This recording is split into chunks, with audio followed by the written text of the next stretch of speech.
তো আমার নাম হচ্ছে প্রীতম অধিকারী, আর আমরা এখন এসেছি হিমাচল প্রদেশে।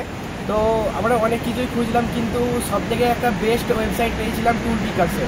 তো এদের যে অর্গানাইজেশনটা, এরা খুবই সুন্দরভাবে ম্যানেজ করে একটা ট্যুরকে খুব ভালোভাবে সাকসেসফুল করার জন্য, আর এবং হোটেলগুলো খুব ভালো ভালো দেয়, এবং তাদের যে স্টাফ থাকে তাদেরও খুবই ব্যবহার ভালো।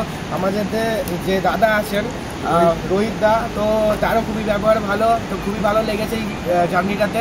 আর মানালিতে এবং কাসল এবং সিমলাতে যে হোটেলগুলো দিয়েছিল সেগুলো খুবই সুন্দর, আর খুবই ভালো লাগলো আমাদের। সব কিছুই আমাদের মোটামুটি ঠিকঠাক ছিল। আমরা হোটেল যেটা সিমলাতে স্টে করেছিলাম, সেই হোটেলের নাম ছিল আমাদের গঙ্গা হোটেল ছিল।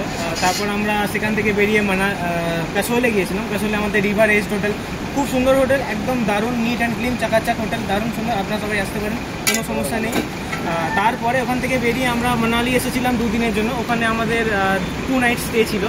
ওখানে আমাদের যে হোটেল ছিল সেটা হচ্ছে আমাদের রুদ্রা প্যালেস, খুব সুন্দর হোটেল, ওটাও খুব সুন্দর হোটেল। আমি একটাই কথা বলবো যে ট্যুর পিকার সত্যিই আমাদের হোটেলের অ্যাকোমোডেশনগুলো সত্যিই খুব সুন্দর দিয়েছে। তারপর তো আমাদের আছেই যে আমাদের রোহিত দাদা যে আছে, আমাদের খুব সুন্দরভাবে ঘুরিয়েছে, সব কিছু ভালো করে অর্গানাইজ করেছে। মানে একটা সংস্থানের আন্ডারে এলে কী হয় বলুন তো, মানে নিজেদের কোনো চাপ থাকে না, আরামসে ঘুরবো টুরবো, দাদা আছে যেখানে খুশি ঘোরাবে, কোনো চাপ নেই, ঠিক আছে। তো আমি সবাইকে রিকমেন্ড করবো আপনারাও সবাই একটু চেক আউট করতে পারেন ট্যুর পিকার্সের আন্ডারে। তারপর তো রোহিত দা আছেই সবাইকে ইয়ে করার জন্য। তো সবার লাস্ট টাইম এটাই বলো, থ্যাংক ইউ, অনেক অনেক ধন্যবাদ আমাদের এই ট্রিপটাকে এত সুন্দরভাবে সাকসেসফুল করার জন্য। আমরা খুবই মানে থ্যাঙ্কফুল।